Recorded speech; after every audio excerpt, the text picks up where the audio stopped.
Graders, we're going to read the second half of chapter 13, the last chapter of The Mouse and the Motorcycle.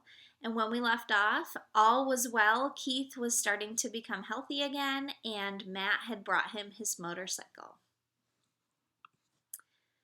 Ralph did not sleep well that afternoon. He found himself thinking of the tantalizing glimpse he had had of the ground floor and of all the opportunities it offered mice.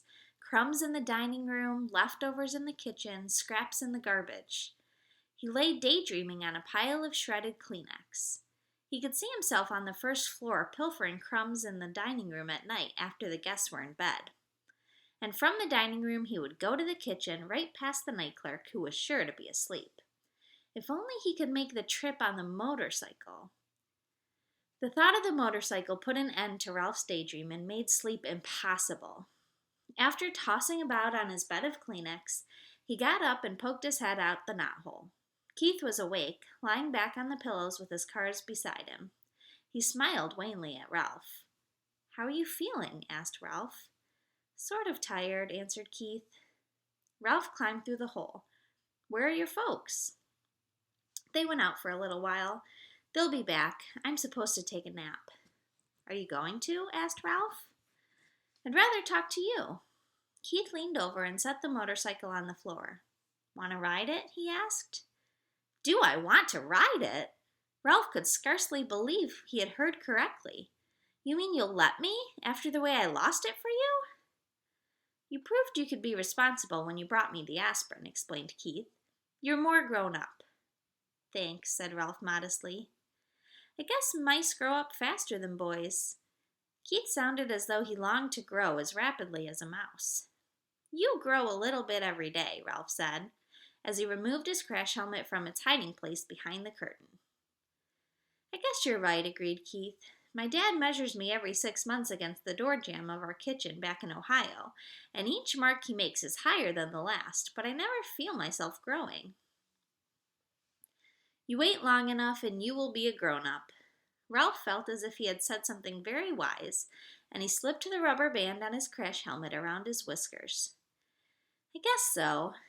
Keith slumped back on the pillows. "But it takes so long." "I grew up, didn't I?" asked Ralph.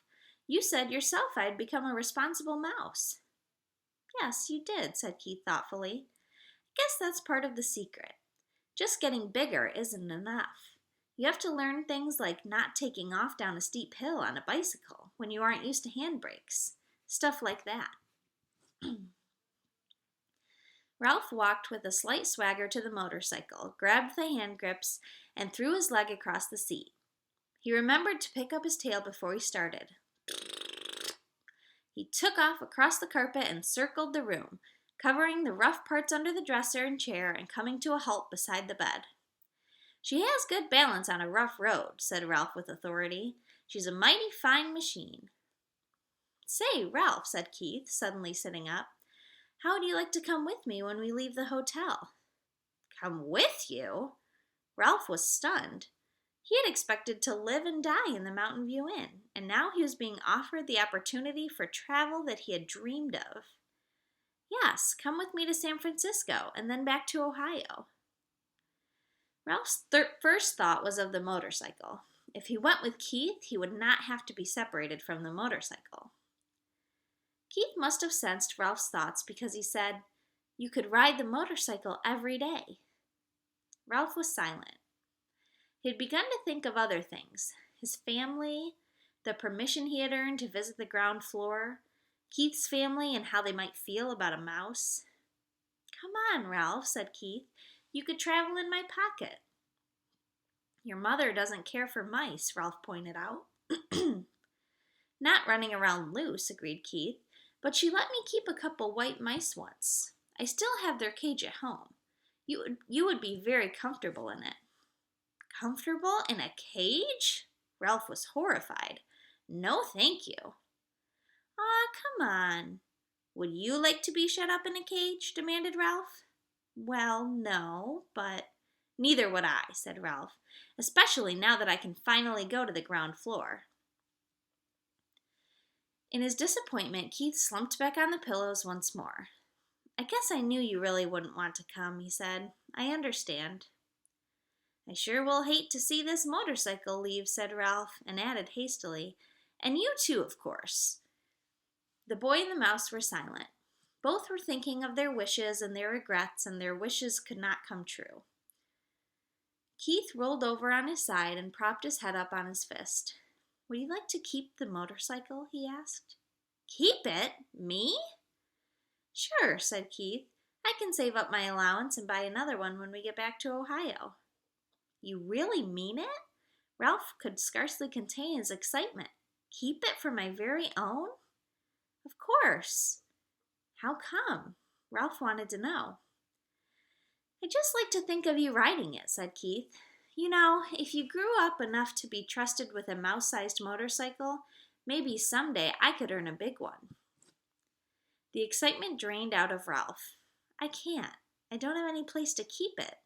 It's too big to go through the knothole, and I couldn't hide it behind the curtain forever, because I've heard that after Labor Day, when there aren't so many tourists, they take the curtains down to be cleaned. That is a problem, agreed Keith. There must be some place in a big hotel like this where you could keep a motorcycle. Ralph sat on the motorcycle, thinking as hard as he could. In the closet? He couldn't get it out when the door was closed. Under the bed? Eventually it would be found. How about downstairs, suggested Keith. I could carry it down for you before we leave. There must be a good hiding place down there someplace. There's that big old clock my ancestor ran up, said Ralph thoughtfully. Nobody ever cleans under it, but frankly I don't care to have it striking over my head. Keith thought a while. How about that big television set in the lobby, he asked. The noise shouldn't bother you because you would only go under it at night when everyone was asleep. Yes, Ralph was excited. That's a perfect garage. I saw it when I got the aspirin. The legs are just high enough for the motorcycle, but not quite high enough for a vacuum cleaner attachment. Then it's settled, said Keith, and then added rather sternly, Ralph thought, but first you must ask your mother. Ralph dismounted and ran to the knothole. He had gone several minutes before he returned to announce in triumph, She says I can keep the motorcycle if I promise to drive carefully and wear my crash helmet every single time I ride it. Swell! Keith was just as excited as Ralph. When we check out, I'll hide it for you while my folks are busy paying the bill. I can't thank you enough. Ralph fastened his crash helmet once more. I never thought I would have a motorcycle of my very own. Keith lay back on the pillow and smiled at the mouse mounting the motorcycle. It will be fun thinking of you riding around that big old lobby when I'm back in Ohio this winter going to school. And when the teacher asks us to write a composition about our summer vacation, I can write about meeting a brave mouse named Ralph who rode a little motorcycle. I'll tell about your bringing the aspirin, except I'll have to call it a pill because I can't spell aspirin.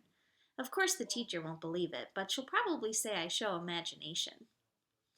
Ralph felt proud to think he was going to be written about in a composition in far-off Ohio. He grabbed his tail, gunned the motor, and took off, heading for the threadbare part of the carpet that made such a good speedway. Round and round he sped, faster and faster, until his whiskers blew back and he was filled with the joy of speed. He longed to wave to Keith, but he realized a good driver must keep both paws on the hand grips. He glanced up and noticed that Keith's eyes were closed. The boy had fallen asleep with a smile on his face. Ralph dragged his heels to brake the motorcycle. Quietly, he parked it beside the bed, and quietly he removed his crash helmet and hid it behind the curtain. He did not want to disturb the sleeping boy. Ralph could wait to ride the motorcycle. It was his to keep. And that is the end of our book. So enjoy. I will see you guys next time with something different.